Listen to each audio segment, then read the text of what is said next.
I want you to look at Washington Post. We're just about the end of the time that we have. Let me talk to the directors just a moment. I am so often asked by the directors about the true interpretation of Sousa marches. Now, we've come a long way since Sousa. We've brought forth a lot of wonderful composers for the wind medium, but we can never forget the debt that we owe Sousa for bringing concert bands to the fore. He had marvelous players, but he was at the right time with the right group. There was no television. Radio was in its infancy. People clamored to hear live music, and he made bands very important, equal to any of the symphonies. Took his bands all over the world. There are a number of things that Sousa did that were a little unusual. There are people from my good friends in the Marine Band that have made a big study of this, Frank Burns certainly being one. John Bourgeois, former commander, leader of the Marine Band, knows so much about the Sousa interpretation. So I encourage you to listen to their recording. Frank Burns has some wonderful treatises and books that he's written about there. We're going to touch on just a very few of those things in this most quintessential March of Sousa, the Washington Post, and we'll talk as we go. All right, folks, let's jump right into Washington Post, and we'll wrap things up with that.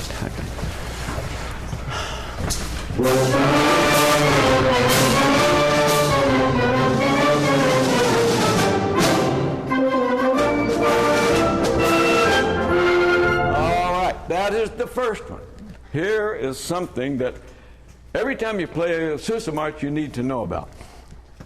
The one characteristic of Sousa's writing and the performance of his band was his frequent use of secondary accent. Now, when I say secondary accents, what am I talking about? Normally, the heavy accent is on the first beat of the measure. But in Sousa, he so often puts it on the second beat. And you will see it here. Where are all of the accents? Second beat. Okay.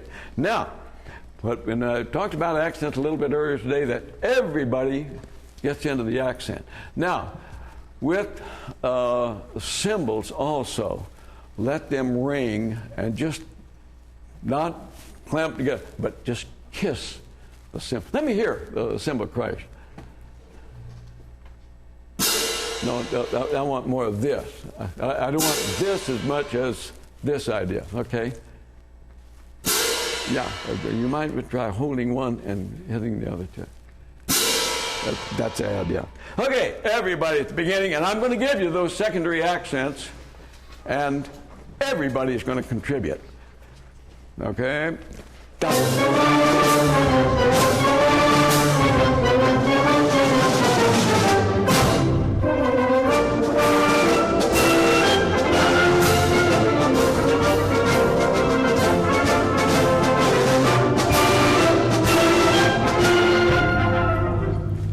Yeah, I want even more, and particularly bass drum and cymbal on that second beat. Now, here's another thing, folks. Often, Sousa makes very small changes indicated in the dynamic level. For instance, he starts as forte and then goes to mezzo forte. We need to exaggerate those. So instead of mezzo forte, go down to mezzo piano right there. Yum, ba, dum, ba, yum, bum. Then he comes with that little crescendo back to forte and still those secondary accents. Once more at the very beginning.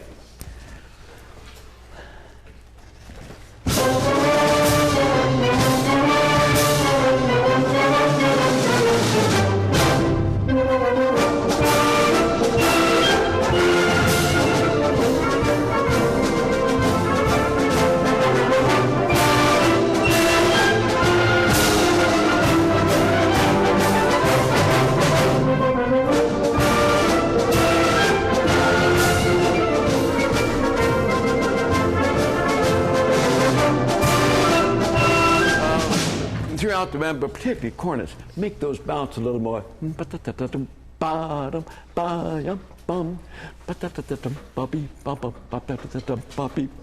Now, here again, in the 6/8 mark, terribly important that we create the lilt that is inherent in this meter. Emphasis on the long note. Let's take just the pickup to the first strain. I'll give you a measure and a beat. 1, 2, 1.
The other thing, I rarely hear the trios of the Sousa marches played as softly as Mr. Sousa would have done.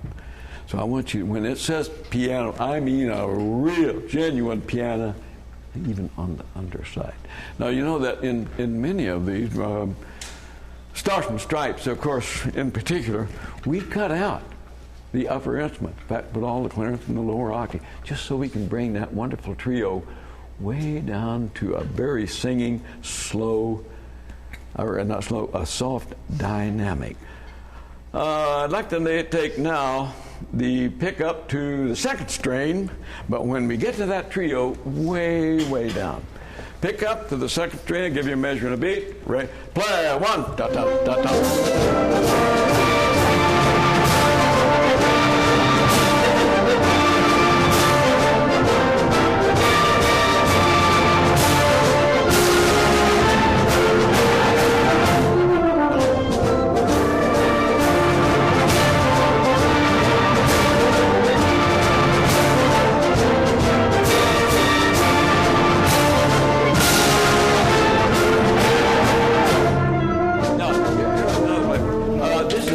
The cymbal players love Sousa march because they get to be solos.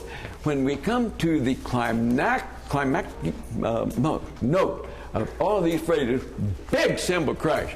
I mentioned when we were talking about the piece, one of my predecessors with the Army Field Band, Chester Whiting, he loved cymbal players and bass drummers. Believe it or not, one of the biggest discussions, and I guess really it got to be quite an argument, came about who was going to get this wonderful bass drummer. You say bass drummer, but he was considered like the star of the band. He did everything. And Colonel Whiting had this wonderful thing like that, bum, bum, poppy, bum. And the band always said he's throwing snowballs. But the players back there knew what he wanted, and that's the same thing I want to hear. When we get to the top note, the note that's most important, it's the bass drum and cymbal that make it so. Okay, one more time. Pick up to the second strain. 1, 2, 1. Da, da, da, da.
that note have linked and decay.